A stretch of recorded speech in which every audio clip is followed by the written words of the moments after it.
इंसान हूँ, फरिश्ता नहीं हूँ, कभी कभी ज़ुबान फिसल जाती है। उसके लिए मैं अपने इमाम साहब से और तमाम भाइयों से, कमरट्टी के वासियों से माफ़ी की तलब। कंप्लेन आया था कि बाजा क्यों बंद करवा दिया गया, जबकि हमारे इमाम ने ये कहा था, गवर्नमेंट का गाइडलाइन है, इसको 10 लाख लोगों ने तस्लीम किया था। कमरट्टी में बाजा गाजा जो होता है, इसके ख़िलाफ़ तो मैं खुद भी हमेशा। नमस्कार, आदाब नाज़रीन, आप देख रहे हैं इंडिया न्यूज़। मैं नूर आलम। अभी फ़िलहाल मैं हूँ कमरट्टी म्यूनसिपल के वार्ड नंबर 2 की काउंसलर अफसाना खातून जी के साथ।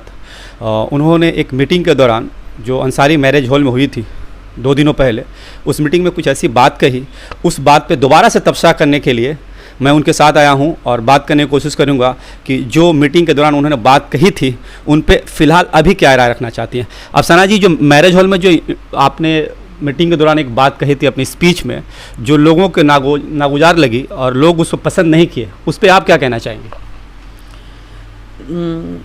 मैं अपनी तरफ से आपके इस चैनल को मुबारकबाद देती हूँ, और जैसा कि सुबह का टाइम है तो तमाम भाइयों को गुड मॉर्निंग, अस्सलाम वालेकुम, गुड मॉर्निंग। इस बात पे मैं बहुत नादिम हूँ। जो मीटिंग हुई थी उस पे मैं बहुत शर्मिंदा हूँ। मेरी तबीयत भी ख़राब हो गई है और इस बात को लेकर मैं बहुत काफ़ी परेशान भी हूँ। इतना परेशान अपनी लाइफ में मैं कभी भी नहीं हुई थी। मुझको इस बात से खुद को तकलीफ़ हुई है, बहुत ज़्यादा तकलीफ़ हुई है। क्या ऐसा मामला रहा कि आप उस पब्लिक मीटिंग में एक इस्लामिक जो धार्मिक मुद्दा वो आप उठा दी? हाँ, ये मेरी सबसे बड़ी भूल थी। इसमें मुझे धार्मिक मुद्दा नहीं उठाना चाहिए था। ये जो कमरट्टी में बाजा गाजा जो होता है, इसके ख़िलाफ़ तो मैं खुद भी हमेशा से रही हूँ, बट कुछ लोगों के समझाने पे और कुछ बहनें यहाँ पे, जैसा कि आप जानते हैं कि बहुत यहाँ पे तालीम थोड़ी कम है, तो लोग शादियों में नाचना गाना ज़्यादा पसंद करते हैं।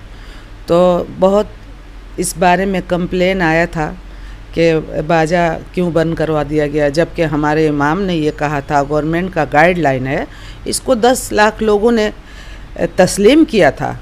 इसके बाद भी मैंने इसका सपोर्ट किया कि शादियों में नाच गाना होना चाहिए। और मेरी इस बात से मेरे इमाम साहब को, मेरे अपने बड़े भाई हैं, और तमाम लोग, हमारे तमामी लोग जो मीटिंग में बैठे थे, उनको तकलीफ़ हुई, बहुत ज़्यादा तकलीफ़ हुई। तो मैं कमरट्टी के आवाम से भी कहूँगी कि नहीं, ये नाच गाना बाजा ठीक नहीं है, शादियों में डीजे फीजे ठीक नहीं है, और लोग आकर इस बारे में मुझे ना कहा करें। और मैं अपने इमाम साहब से, मैंने जो कहा उसको लेकर मेरे इमाम साहब को तकलीफ़ हुई, लोगों को तकलीफ़ हुई, मेरे भाइयों को तकलीफ़ हुई। देखिए, चूँकि मैं कमरट्टी की ही बेटी बहन हूँ, उनकी ही बेटी बहन हूँ, किसी और की नहीं हूँ, उनकी ही बेटी बहू हूँ, और उनके हौसले पे ही मैं चलती हूँ। उन्हीं के हौसले पे, जो मेरा हौसला है उन्हीं के हौसले पर है। मगर मैं भी इंसान हूँ, फरिश्ता नहीं हूँ, कभी कभी ज़ुबान फिसल जाती है। उसके लिए मैं अपने इमाम साहब से और तमाम भाइयों से, कमरट्टी के वासियों से माफ़ी की तलबगार हूँ, और मैं माफ़ी मांगती हूँ। माफ़ी मांगने पर तो खुदा भी माफ़ करता है। अगर हमारे इमाम साहब और हमारे भाइयों ने मुझे माफ़ किया तो मैं ज़िंदगी भर इनका आभारी रहूँगी। चाहती थी, एकदम तकलीफ़ पहुँचाना नहीं चाहती थी, कभी भी नहीं चाहा है मैंने तकलीफ़, क्योंकि ये तो मेरे ही भाई हैं, ये तो किसी और के भाई नहीं है, और उनके हौसले पे ही तो मेरा हौसला है। अफसाना जी, और 1 महीना से देखा जा रहा है, कुछ दिनों पहले एक हादसा हुआ, उसमें आपका नाम सुर्खियों में रहा। ये जो स्टेटमेंट आपने दे दिया, इसमें भी काफ़ी चर्चा में आ गई। कमेटी के बहुत सारे जो दानिश्वर तबका है आपके स्पीच से नाइतफाकी रख रहे थे, तो आपका ये बयान लोगों को शायद थोड़ा बहुत तक संतुष्ट करेगा। तो इस बात पर आप कितना स्ट्रिक्ट रहिए कि आने वाला वक्त में फिर ऐसा कोई बात ना हो? नहीं, ऐसी बात पहले भी कभी नहीं हुई थी। अब देखिए, पॉलिटिक्स है, तो अब तो जो कुछ होता है जिंदों से ही होता है, मुर्दों से तो होता नहीं है। जो लोग मुर्दे हो गए हैं उनसे तो होगा नहीं, जो होता है जिंदे से होता है। और ये तमाम भाई हैं, मेरे तमाम भाई हैं। फिर हम लोग जो हुआ अपने होने पर सबको सब नादिम है, सब शर्मिंदा है, और थोड़ा बहुत तो होता ही रहता है।